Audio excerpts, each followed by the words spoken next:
Massive health tip number 8 for 2023 is proportion. Have you ever eaten a big meal but then found yourself hungry again a little bit later on, like pesto pasta, for example?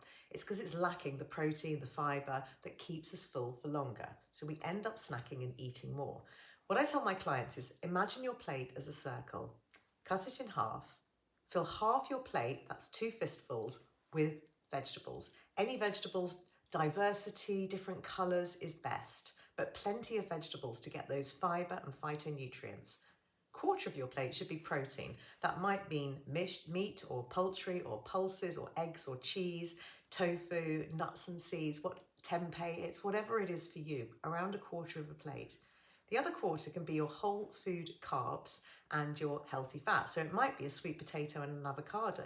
It might be your dressings come into that. It might be brown rice, black rice, red rice, quinoa, but that will keep you full up for longer and you'll be less likely to snack in the afternoons or the evenings.